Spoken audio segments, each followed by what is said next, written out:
Nestled in the heart of a serene countryside, where golden fields stretched as far as the eye could see, and the air carried the earthy scent of soil, lived Ethan Carter. A man of few words but immense depth, Ethan was a farmer by trade and soul. At 35, he had inherited his family's sprawling estate, a patchwork of fertile land that had been in the Carter name for generations. His days were filled with the rhythmic hum of nature, birds chirping at dawn, the rustle of leaves in the breeze, and the steady rumble of machinery working the soil.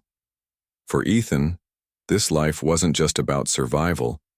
It was a connection to something greater than himself. Recently, Ethan had acquired 3 vintage tractors from an old auction. They weren't just tools. They were pieces of history, each bearing the scars of decades past. He spent countless hours restoring them, pouring his heart into every repair. To him, these machines symbolized resilience, just like the land he tended. But there was one detail Ethan hadn't considered. Part of his property bordered an upscale suburban neighborhood known as Willow Creek Estates. It was a world apart from his quiet farm, with manicured lawns, towering fences, and homeowners who valued silence over screeching engines. One crisp autumn morning, as the sun peeked over the horizon, Ethan fired up one of his restored tractors. Its engine roared to life, sputtering and growling like a beast awakened after years of slumber. The sound echoed across the open fields, carrying further than Ethan anticipated. Inside her sleek, modern home, Claire Whitmore sat sipping her coffee. When the noise reached her ears, her brow furrowed instantly. Known throughout Willow Creek as HOA Karen, Claire thrived on enforcing rules and maintaining order. Noise ordinances? Absolutely non-negotiable. And this racket was unacceptable.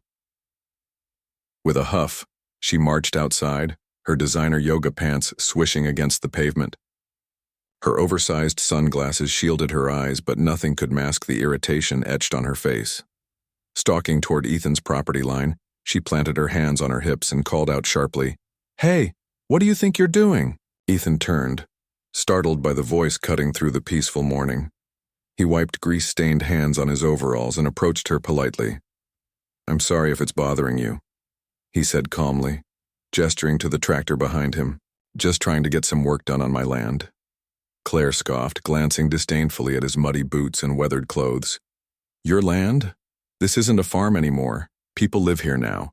You can't just come barging in with your contraptions."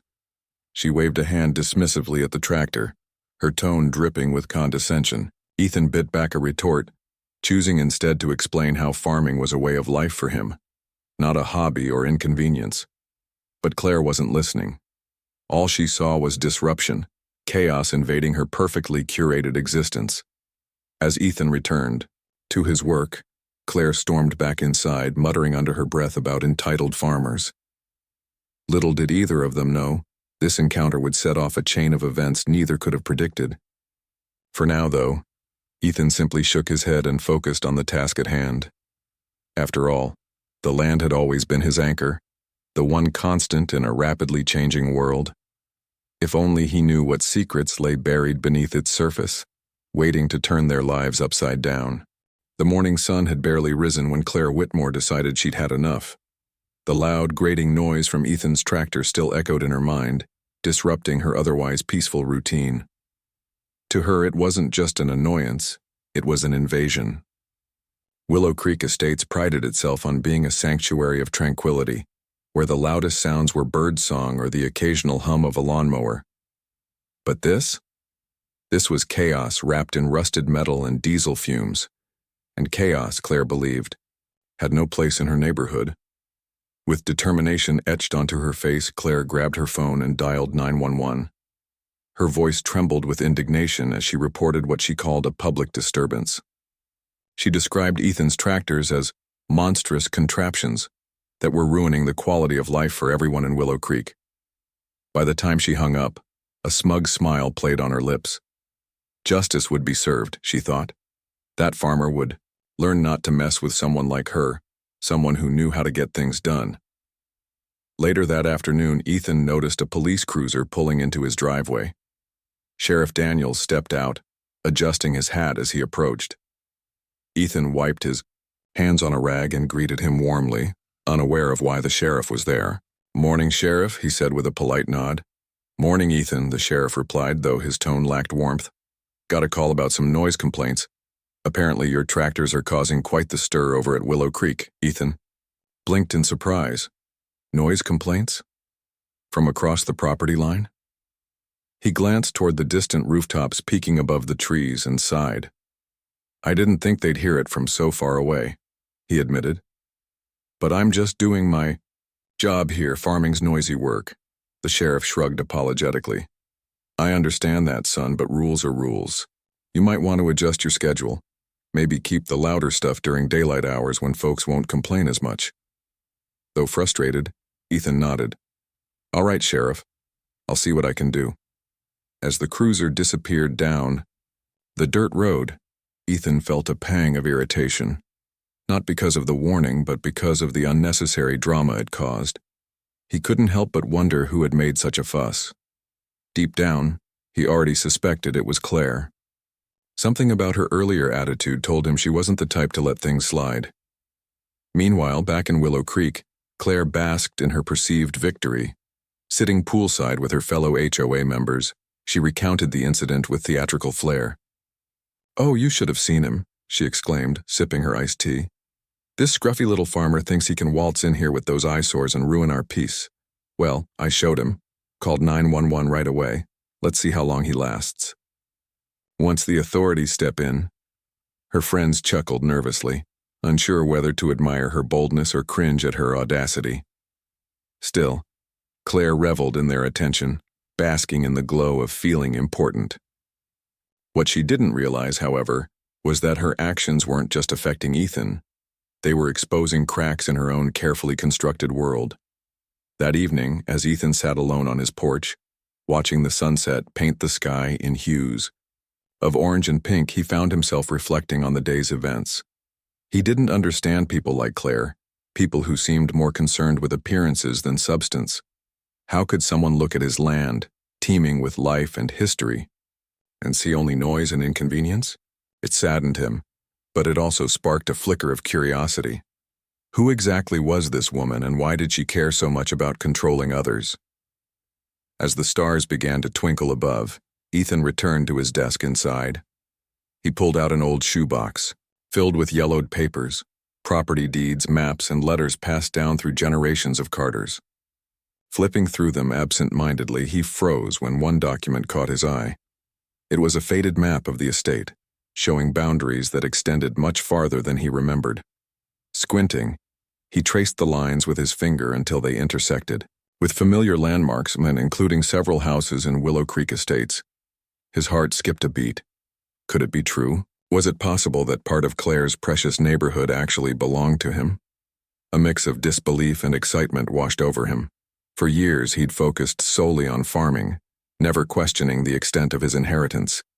Now, this discovery opened up possibilities he hadn't considered, and consequences that could change everything. As Ethan stared at the map, his mind raced. Would confronting Claire bring resolution or escalate the conflict? One thing was certain. Their worlds were about to collide in ways neither of them could have imagined. The next morning, Ethan woke with a sense of purpose that hadn't been there in years. The discovery of the old map had sparked something within him, a mix of curiosity, determination, and even a touch of mischief. For so long, he'd lived, quietly, tending to his land without questioning its boundaries or history. But now, armed with evidence that suggested part of Willow Creek Estates might actually belong to him, he felt compelled to dig deeper. He spent hours poring over dusty ledgers, faded deeds, and brittle maps stored in his attic. Each document seemed to confirm what he'd suspected. Decades ago, his grandfather had purchased additional acreage that included the very land where Claire Whitmore's house now stood. As the pieces came together, Ethan couldn't help but chuckle at the irony. Claire, who prided herself on control and order, lived on property that technically belonged to him. The thought was surreal, almost poetic. Yet as much as he wanted to march over to her house and drop this bombshell, he hesitated. This wasn't just about settling scores. It was about understanding the bigger picture. What would happen if he confronted her? Would she lash out? Would she deny it? Or worse, would she try to manipulate the situation to her advantage? Ethan decided to tread carefully. First, he visited the local county clerk's office to verify the document's authenticity. The clerk, an elderly woman named Mrs. Hargrove who remembered Ethan's grandparents fondly, examined the papers with keen interest. After flipping through them and cross-referencing records, she nodded slowly. "These look legitimate," she said, adjusting her glasses. "Your family did own this land once upon a time. Looks like no one ever challenged the boundary lines when Willow Creek Estates was developed." With official confirmation in hand, Ethan returned home, his mind racing. He knew he had leverage now, but how far was he willing to take it? Could he really upend someone's life like that? Claire may have been difficult, entitled even, but she was still a person with a family, a life built on what she believed was rightfully hers. The weight of responsibility settled heavily on Ethan's shoulders. He wasn't a vindictive man by nature, but he also couldn't ignore the injustice of her behavior. She'd called 911 on him for simply doing his job, dismissed his way of life, and acted as though her rules trumped everything else. Wasn't it time she learned a lesson? That evening, Ethan sat on his porch, staring at the distant lights of Willow Creek Estates. The neighborhood glowed softly against the darkening sky, a stark contrast to the rugged simplicity of his farm. He imagined Claire inside her pristine home, sipping wine while scrolling through social media or complaining about her neighbors. It was hard to reconcile that image with the reality of her living on his land. He sighed deeply, torn between anger and empathy. Perhaps, he thought, the best course of action wasn't confrontation but conversation. The following day, Ethan drove to Claire's house clutching the verified documents in a worn leather folder. His heart pounded as he approached her front door, unsure of how she'd react. When she answered, her expression shifted from surprise to suspicion. "What do you want?" she asked curtly, folding her arms across her chest.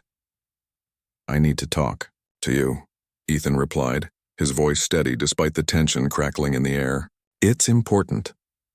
Claire hesitated before stepping aside reluctantly, allowing him inside. Her home was immaculate, every surface polished, every item perfectly arranged.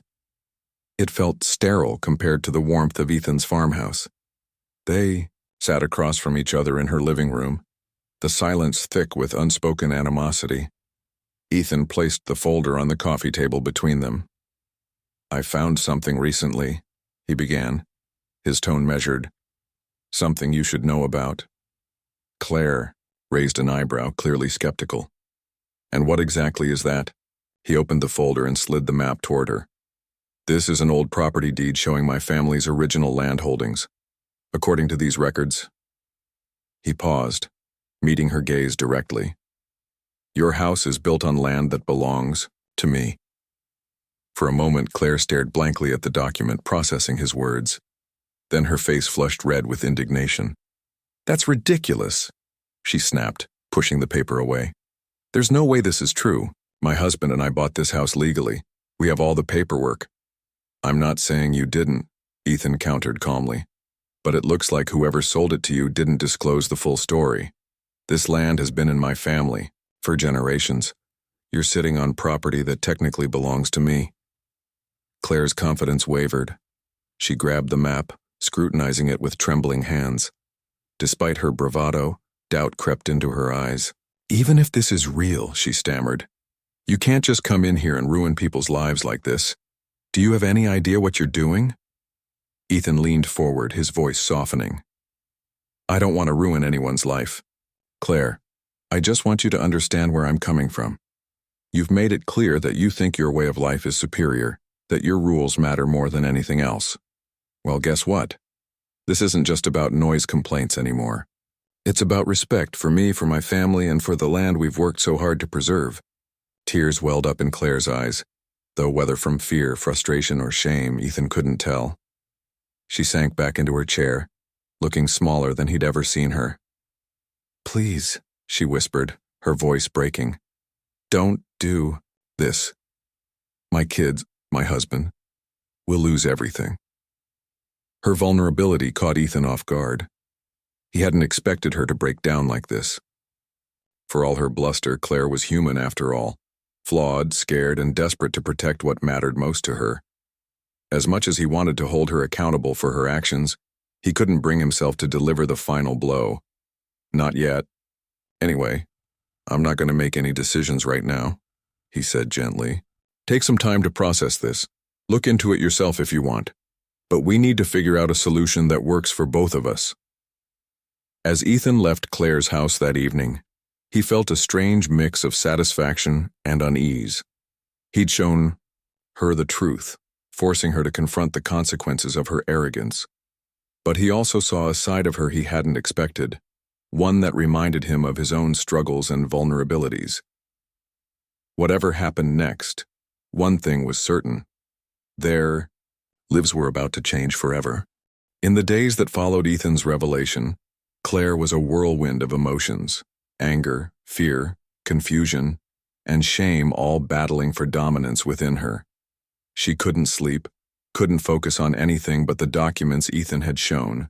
Her once pristine home felt suffocating now, every corner a reminder of how fragile her perfect life truly was. For years she'd prided herself on control, on knowing exactly where she stood in the world.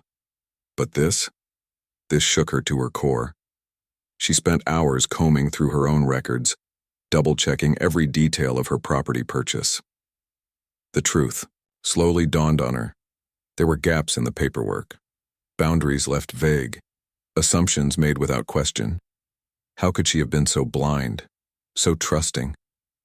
The realization hit her like a freight train. She wasn't just fighting against Ethan. She was grappling with her own naivety and misplaced confidence.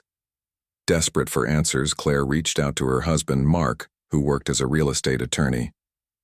When she explained the situation, his face went pale. After reviewing the documents, he confirmed what Ethan had already told her. Legally, the land beneath their house belonged to the Carter family. The news crushed them both. "We'll fight this," Mark said firmly, though his voice betrayed uncertainty. "There must be loopholes or precedents we can use." But Claire hesitated. Fighting meant dragging their family into a messy legal battle, one they might not win. Worse, it meant continuing to pit themselves against Ethan, whose quiet resolve unnerved her more than any angry tirade ever could. As much as she hated to admit it, part of her respected him for handling the situation with such restraint. He hadn't stormed in demanding justice or revenge. Instead, he'd given her time, a chance to reflect and make sense of everything. One evening, unable to bear the weight of her guilt alone, Claire decided to visit Ethan again. This time, she didn't march onto his property uninvited or storm up to his porch with accusations. She knocked gently, holding a small basket of homemade muffins, an awkward peace offering, but the best she could muster. When Ethan opened the door, he looked surprised to see her standing there, looking far less polished than usual.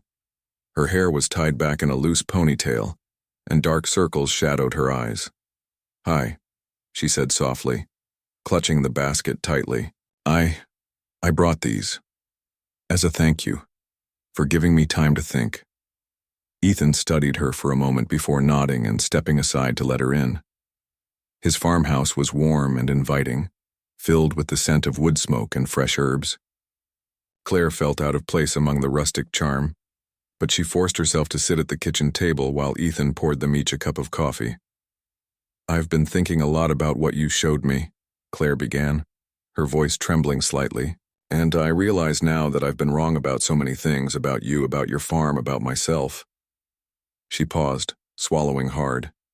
"I don't expect you to forgive me for calling 911 or treating you the way I did, but I want you to know that I'm sorry, truly sorry." Ethan listened silently, his expression unreadable. Finally, he spoke. "It takes courage to admit when you're wrong, Claire. Especially when it feels like the whole world is crumbling around you. I respect that." Claire blinked back tears, grateful for his kindness despite everything. "What happens now?" she asked quietly. "Are you going to take the land back?" Evict us. Ethan sighed, running a hand through his hair. I don't want to destroy your family, Claire. That's never been my goal. But I also can't ignore the fact that this land belongs to me. It's part of my legacy, my history. Maybe there's a way we can work something out. Something fair for both of us. Hope flickered in Claire's chest. Like what? She whispered. Well, Ethan said thoughtfully, leaning forward. We could draw up a lease agreement. You stay in your home, pay rent to me, and continue living your life. In return, I keep the land under my name. It's not ideal, but it keeps everyone whole. Claire nodded fervently, overwhelmed by the generosity of his proposal. Thank you, she murmured, her voice thick with emotion. Thank you for being willing to meet me halfway. As they talked further, hashing out details and discussing next steps, Claire realized something profound. This confrontation wasn't just about land or ownership, it was about growth. For too long, she'd clung to rigid rules and assumptions, convinced that maintaining order meant controlling others. Now, faced with someone who embodied patience and understanding, she saw how misguided she'd been, and though the road ahead would be challenging, she felt a glimmer of hope. For herself, for her family, and for the possibility of bridging the gap between two very different worlds. The days turned into weeks, and an uneasy truce settled between Ethan and Claire. At first, their interactions were stiff and formal, polite exchanges about lease agreements, property boundaries, and logistics. But as time went on, something unexpected began to happen. Claire, driven by a newfound sense of humility, started visiting Ethan's farm more often, not just to discuss paperwork but to offer help. It wasn't much at first. She'd bring over fresh-baked goods or pick up stray tools lying around. But gradually, her visits became longer, her offers more sincere. One crisp Saturday morning, Claire showed up wearing jeans and an old flannel shirt borrowed from Mark. Her designer sneakers were swapped for sturdy boots caked with mud from previous attempts at farm work. Ethan raised an eyebrow when he saw her, amused by the transformation. "What's this?" he asked, gesturing to her outfit. "I'm here to help," Claire replied firmly, though her cheeks flushed with embarrassment. "You've been so patient. With me, Ethan. The least I can do is pitch in." Ethan chuckled softly but didn't argue. Instead, he handed her a pair of gardening gloves and pointed toward a patch of weeds choking the vegetable garden. "Start there," he said with a small smile. "And don't pull too hard, you'll lose your balance." As Claire knelt in the dirt, tugging at stubborn roots, she felt a strange mix of frustration and satisfaction. Her hands quickly grew, sore, and her back ached from bending over. But there was something oddly therapeutic about the work. For the first time in years, she wasn't obsessing over HOA meetings, neighborly disputes, or keeping up appearances. She was simply present. Surrounded by the earthy smell of soil and the sound of birds chirping overhead, she realized how disconnected she'd been from the natural world, and how much she'd missed it without even knowing. Over the next few weeks, Claire continued showing up at the farm, eager to learn more. Ethan taught her how to check irrigation systems, harvest crops, and care for livestock. He explained the rhythms of the seasons, the importance of sustainable practices, and the deep connection he felt to the land. To his surprise, Claire soaked it all in, asking questions and sharing insights that revealed a sharp mind beneath her polished exterior. Their shared experiences began to chip away at the walls they'd built around themselves. Ethan saw glimpses of the person Claire could be when she let her guard down, curious, compassionate, and capable. And Claire discovered a side of Ethan she hadn't expected, a man who carried burdens quietly, who valued kindness over judgment, and who found joy in the simplest things. Word of Claire's transformation spread through Willow Creek Estates, sparking whispers among her neighbors. Some were skeptical, others intrigued, but most were impressed by her willingness to change. Even her children noticed the shift. On weekends, they joined her at the farm, marveling at the chickens, planting seeds and playing tag in the fields. For the first time in years, the Whitmore household felt lighter, filled with laughter instead of tension. Mark, too, began accompanying Claire on occasion, lending a hand wherever needed. Though initially hesitant, he soon found himself enjoying the camaraderie and physical labor. One evening, as the sun dipped below the horizon, painting the sky in shades of gold and pink, he looked at Ethan and admitted, "I never thought farming would appeal to me. But there's something grounding about it." Ethan smiled, leaning against a fence post. "It has a way of putting things into perspective," he said. "Out here you realize what really matters. Family, community, doing right by the land." Claire nodded, her eyes soft with gratitude. "You've given us more than just a second chance, Ethan. You've shown us a different way of living, one we didn't know we needed." Though challenges still lay ahead, the legalities of the lease agreement, potential pushback from other HOA members, they faced them together now, united by mutual respect and understanding. What had started as a bitter feud had blossomed into an unlikely friendship, proving that even the deepest divides could be bridged with patience, empathy, and a little dirt under one's nails. As months passed, the bond between Ethan and Claire deepened in ways neither of them could have predicted. What began as an awkward truce had evolved into a genuine partnership, one that extended beyond property lines and lease agreements. Claire's transformation was undeniable. She no longer carried herself with the rigid confidence of someone who believed she knew best. Instead, her demeanor softened, marked by humility and a newfound appreciation for life's simpler pleasures. Her once perfectly manicured hands now bore calluses from pulling weeds and tending to crops, and she wore them like badges of honor. The ripple effects of her change reached far beyond the farm. Back in Willow Creek Estates, Claire became a quiet advocate for flexibility and understanding within the HOA. Gone were the days of nitpicking over mailbox colors or enforcing arbitrary noise ordinances. Instead, she encouraged her neighbors to embrace imperfection, to see beauty not just in pristine lawns but also in wildflower patches left untouched. Slowly but surely, the community began to shift. Neighbors started sharing tools, hosting potluck dinners, and even organizing weekend cleanups along the nearby creek. The icy walls of isolation melted away, replaced by warmth and connection. For Ethan, watching Claire grow was both rewarding and humbling. He'd never imagined that revealing the truth about the land would lead to such profound changes, not just in her life but in his own. Through their shared work, he rediscovered the joy of teaching others about farming, something he hadn't done since his grandfather passed away. There was a certain magic in seeing Claire light up when she harvested her first tomato or hearing her kids giggle while feeding carrots to the horses. It reminded him why he loved this life so much, and why preserving it mattered.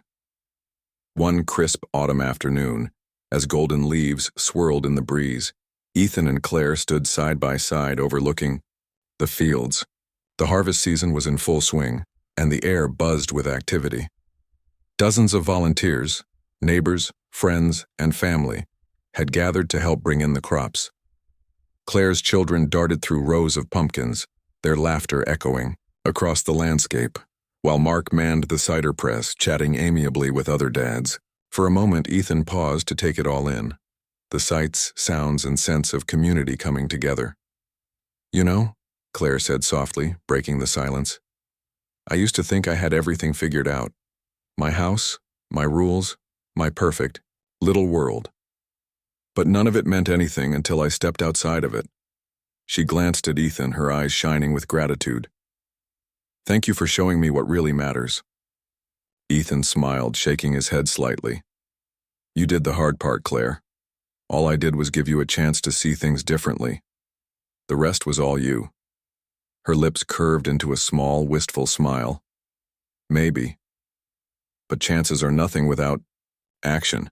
And trust me, I wouldn't have acted if you hadn't been so patient." Their conversation was interrupted by a shout from the pumpkin patch. One of Claire's kids came running toward them, holding up a misshapen gourd triumphantly. "Mom, look what I found, isn't it cool?" Claire laughed, crouching down to inspect the lopsided pumpkin. "It's perfect," she said, ruffling her child's hair, "just like everything else around here." Later that evening, as the sun dipped below the horizon and the stars began to twinkle above, Ethan hosted a small gathering in his barn.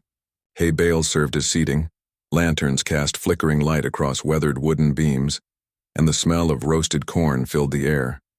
Claire sat beside him, sipping hot apple cider as they listened to stories shared by neighbors who had once kept their distance. There was laughter, music, and heartfelt speeches, a celebration of unity born from conflict. As the night drew to a close, Claire pulled Ethan aside. "I've been thinking," she said hesitantly, "about the lease agreement. You don't need to keep charging us rent. We want to buy the land outright if you're willing to sell." Ethan raised an eyebrow, surprised by the offer. "Are you sure? That's a big commitment." She nodded firmly. "We owe it to you and to ourselves. This place has become home in ways I never expected, and we want to make it official." After a long pause, Ethan smiled. "All right, Claire, let's make it happen. On one condition. You promise to keep helping me around here whenever I need it?" Claire grinned, relief washing over her face. "Deal." In that moment, standing under the starlit sky, surrounded by people whose lives had intertwined in unexpected ways, they both felt a profound sense of peace. They weren't just neighbors anymore. They were allies, friends, and proof that redemption could bloom even in the unlikeliest soil. The annual Fall Harvest Festival arrived, marking the culmination of months of hard work and newfound unity. Ethan's farm had never looked more vibrant, fields brimming with pumpkins, corn stalks swaying gently in the breeze, and strings of twinkling lights draped across every available surface. The air buzzed with excitement as families from Willow Creek Estates mingled with local farmers, their laughter blending seamlessly with the sounds of live music and crackling bonfires. It was a celebration not just of the season, but of connection, growth, and second chances. Claire stood near one of the food stalls, overseeing the display of homemade jams, pies, and preserves she'd spent weeks preparing. Her hands were sticky from slicing apples earlier that morning, but her smile radiated pure joy. For the first time in years, she felt truly proud, not of perfection or control, but of effort and collaboration. Beside her, her children proudly handed out slices of warm pumpkin pie to eager visitors, while Mark manned the cider station, chatting animatedly with neighbors he'd barely known before. Ethan moved through the crowd like a gentle anchor, greeting guests and ensuring everything ran smoothly. When he passed Claire, he paused, his eyes crinkling at the corners as he took in the scene. "Looks like you've officially claimed your spot here," he teased lightly, nodding toward the bustling stall. Claire laughed, brushing a strand of hair from her face. "Well, it's hard not to get attached when you're surrounded by all this." She gestured to the lively festival around them. The kids playing tug-of-war, couples dancing under the stars, and volunteers serving up steaming bowls of chili. "I think I finally understand what you've been saying about community. It's magical." Ethan chuckled softly, his gaze drifting over the crowd. "It is. Took me a while to realize it too. But seeing everyone come together like this makes me grateful for everything, even the rough patches." Their conversation was interrupted by a round of applause as Mark stepped onto a makeshift stage to make an announcement. Holding a microphone, he cleared his throat nervously before speaking. "All right, everyone, listen up." His voice carried over the chatter, drawing attention. "First off, I want to thank Ethan Carter for hosting this incredible event, and for being way more patient with us than we deserved." Laughter rippled through the audience, and Ethan gave a modest wave. "But seriously," Mark continued, growing more earnest, "this year has taught us all something important. Sometimes life throws challenges our way that force us to rethink who we are and how we treat others. Claire and I, we messed up big time. We judged without understanding, demanded without listening. But thanks to Ethan's kindness and willingness to forgive, we got a chance to grow, not just as individuals, but as a community." He paused, looking directly at Ethan. "So on behalf of everyone here, thank you for reminding us what really matters." The crowd erupted into cheers, whistles, and applause. Claire wiped away a tear, feeling both humbled and overwhelmed by the outpouring of support. As the clapping subsided, Ethan climbed onto the stage, shaking his head with a grin. "You don't have to thank me," he said, his voice warm and steady. "We built this together. Every single person here played a part in making today possible.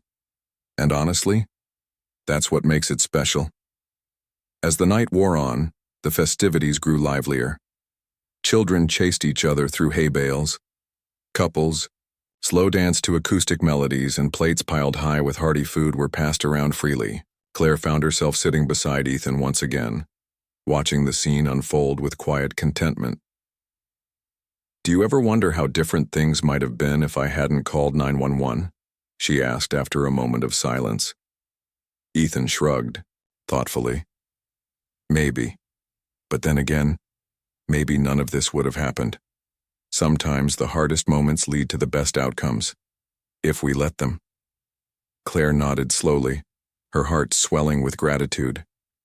She glanced at her family, now deeply rooted in this place they'd once dismissed, and then at the neighbors turned friends laughing nearby. Everything had changed, but in the best possible way. As the fire crackled low and the stars shone brighter, above, Ethan leaned back against a bale of hay, closing his eyes briefly. He thought about his grandparents, whose legacy lived on in every blade of grass and every smiling face.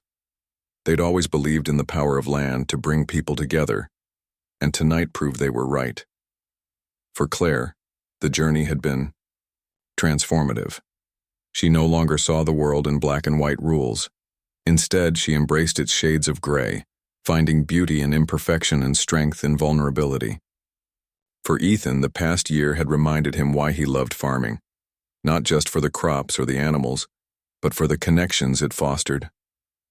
Underneath the vast autumn sky, surrounded by laughter and light, they shared a silent understanding. Life wasn't about avoiding conflict or clinging to control.